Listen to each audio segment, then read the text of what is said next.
I'm here to help you. So if you need some help, guys, watch one of these videos, okay? Subscribe or like if you like what's happening. If you don't, comment, okay? And if you comment, I can fix it. So guys, Mr. Goebel, here to help you. Yes! All right, here we go. Guys, I decided to do this little impromptu recording. Oh, get this thing right, so we got, and this recording is going to be concerning, or this session is going to be concerning the progressive era test, okay? So what I'm going to do is I'm going to go over this test very quickly in less than 10 minutes. So here we go. We need to get started, okay? So one of the things I want you to remember about the progressive era is that change improves conditions, okay? So as I go through the test, that's one of the first things. The progressive era was about change. It was about improving relationships between industry and workers. And we call this era the progressive movement, okay? Changes that were made during the 1800s and the early 1900s, the late 1800s, early 1900s, and voters became empowered in that decision-making process. There were two groups of people that kind of worked against each other, opposed each other. One were conservatives. Conservatives wanted things kind of the way they were. They believed in traditions. Progressives tended to look at the world and go, maybe a 14-hour workday is really not such a great thing. So it was kind of like that. People that attack these progressive issues, some of them were called muckrakers. Muckrakers were people like in Upton Sinclair's book, The Jungle, basically attacked the established ways of looking at things. And of course, they reported it either through media, for example, photojournalism. At that time, a new industry, the motion picture, and mostly through print media, newspapers and books. Upton Sinclair was a writer, and a muckraker. The next question looks at that when you get involved in the decision-making between government and business, you're doing something called regulating, or it's called regulation. Regulation is intervention, okay, between markets and, of course, government, basically thinking that they have a say in that.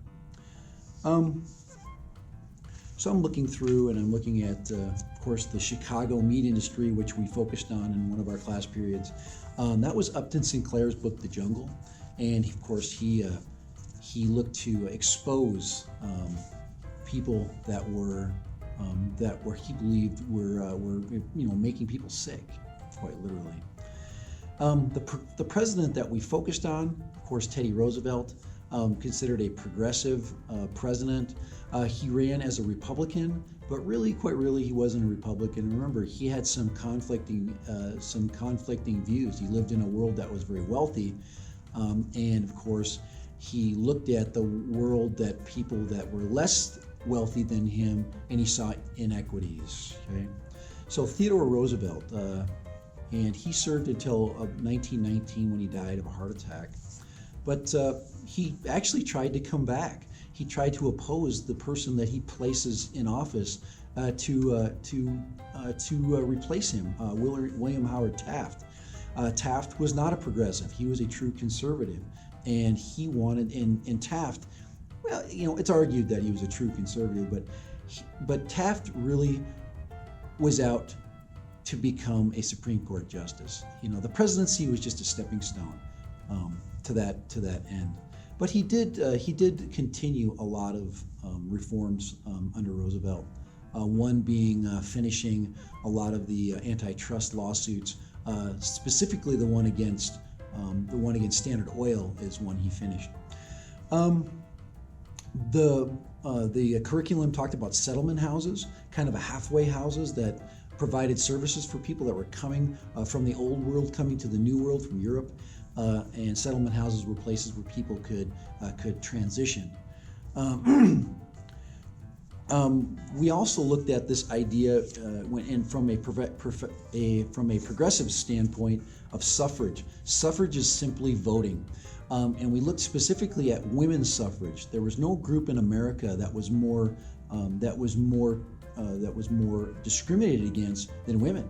Women were the last citizens to get the right to vote. So women's suffrage became a huge issue during the progressive era. The next question here is to persuade somebody to support a particular cause.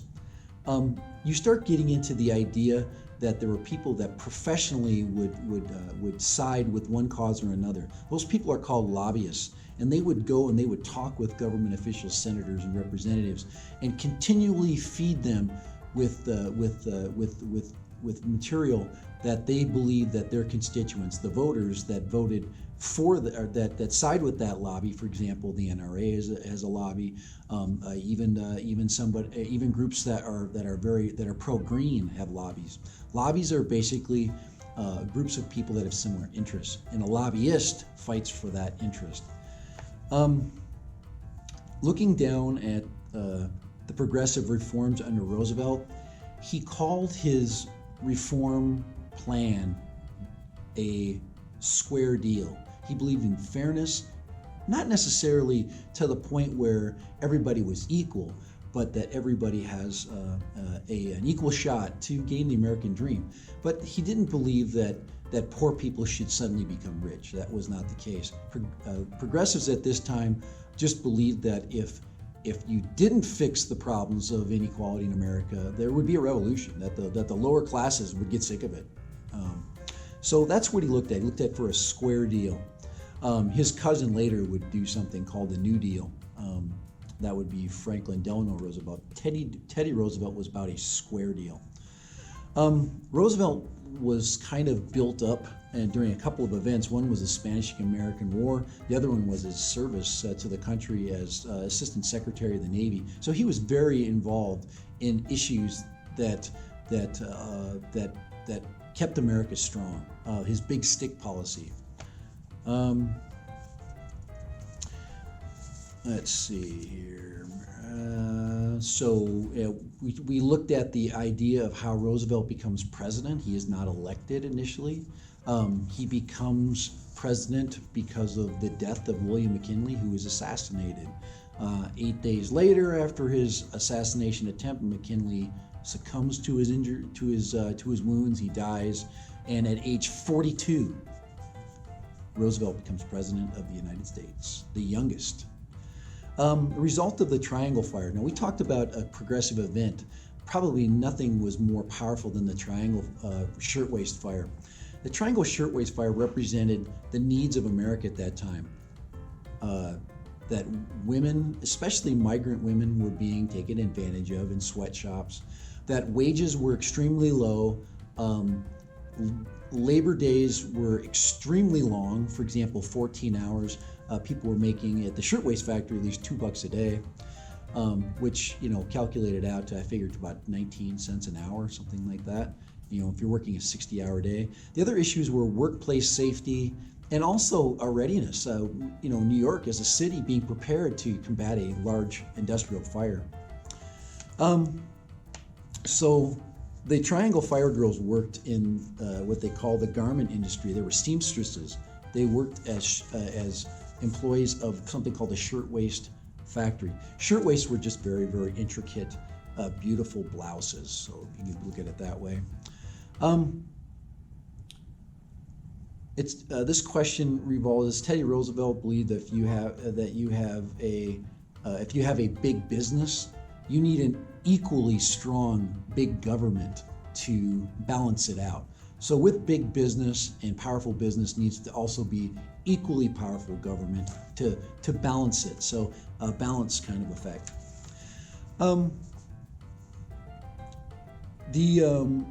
One of the things that Teddy Roosevelt attacks immediately as his presidency starts is the is the trusts. And of course, Teddy Roosevelt was considered what's called a trust buster.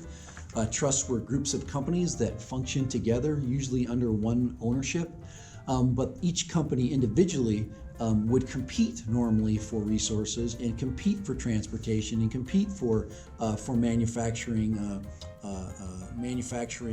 of goods. But within a trust, you could control that. You could control the price of, say, transportation from a factory to the place where it's going to be distributed, which is, if it's coordinated, makes it kind of an illegal thing. Well, it makes it not illegal. It wasn't illegal until it was made illegal, but it was not fair because it was not competitive.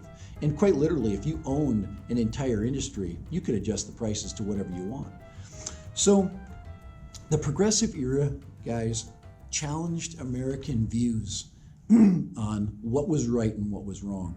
And quite honestly, progressives today are very active. For example, progressive issues today would be, for example, gun ownership. A progressive issue of today could be whether we should have free college or not, whether we should have socialized medicine. Those are all progressive issues that are being attacked by today's progressives. But guys, that's it. That's the test right there. There's going to be, I've got it. This old test has 18 questions on it. I'm going to boost it up. But the main theme of what I just talked about is going to ring true.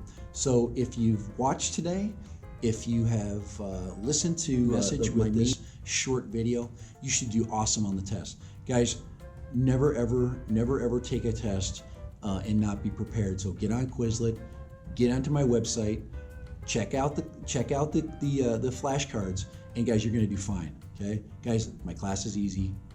Don't make it hard by not studying. Guys, thanks for watching. Thanks for being here. Thanks for putting up with me for 11 minutes and 45 seconds. Bye-bye. Yes. Good luck.